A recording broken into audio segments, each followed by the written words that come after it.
Yes.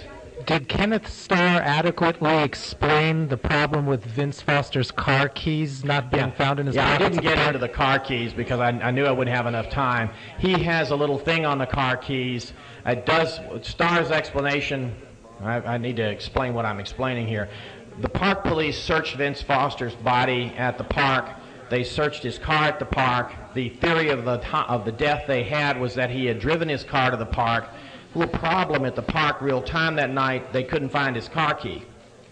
Honda has a single ignition key, I believe, ignition and door key. The park police officer probed all the way into Foster's pants pockets. He said, among other things, he was hunting for a piece of paper, namely a suicide note. What we are told to believe is that the investigator missed finding 2 separate key rings with a total of roughly 8 keys on them, both in the same pocket. I find that hard to believe. The White House sent 2 people to the hospital to visit the body before the death. Starr says they never got in to see the body, they just looked at it through glass. The park police investigator in a deposition stated that he didn't think it happened that way. I don't know what he bases that on, but that's what he said under oath. Kennedy in his deposition said that they waited at the hospital for 2 hours for permission to view the body, viewing the body apparently, according to Starr, at 10:30 through the glass. The park police investigator who gave Kennedy and Livingstone permission told the hospital people it was okay for them to get in or get to see the body, said that they pre-notified the hospital before Kennedy and Livingstone got there. Officially, Starr says Kennedy and Livingstone saw the body at 10:30.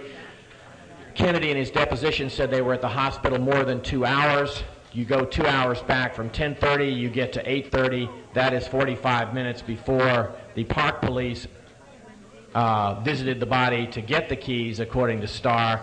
The park police logs indicate that the keys were recovered not when Starr says they were recovered at 9:12, but at 8:45.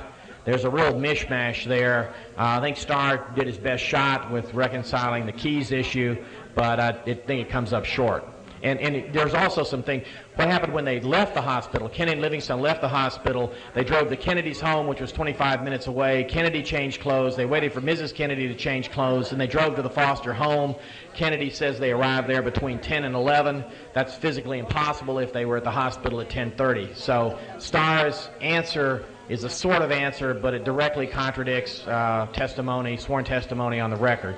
The other part of this that feeds into this that is informal, a friend of mine interviewed the nurse administrator at the hospital that night. The question would be, if Kennedy and Livingstone came before the park police, they could have dropped off the keys. Park police could have then picked them up.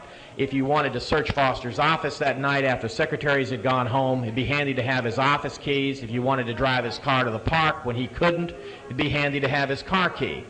Okay?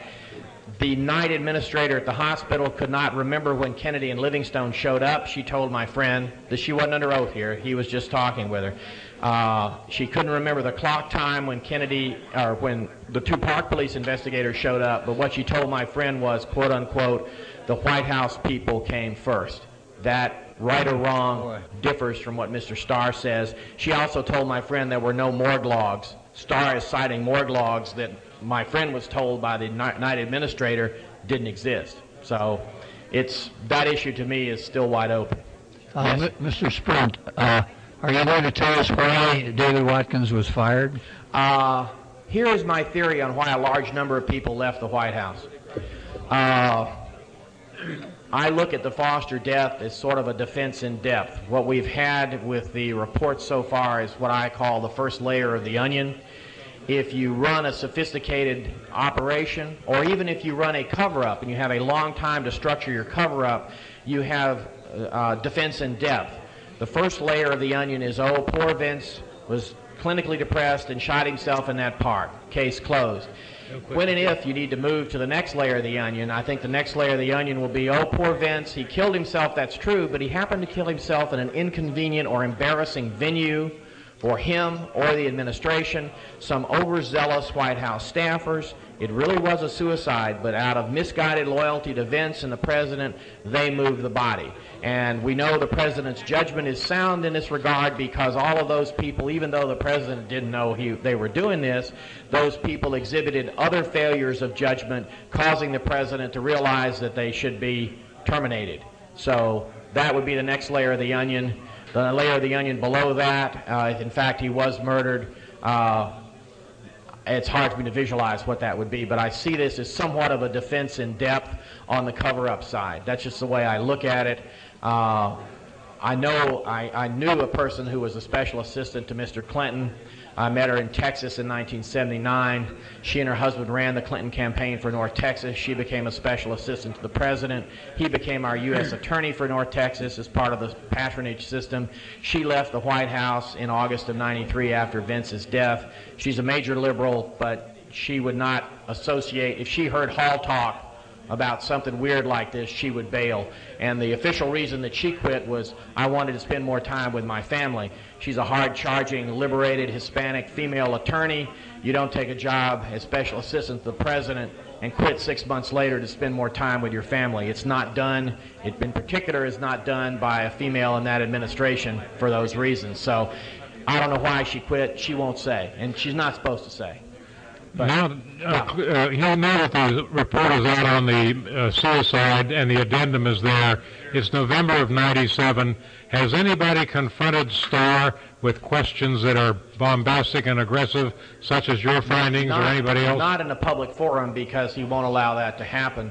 To recap the answer to an earlier similar question, my publisher, Media Bypass, sent their edited version of my article to Starr's office asking for pre-publication comment, indicating a willingness to put his comments in a sidebar.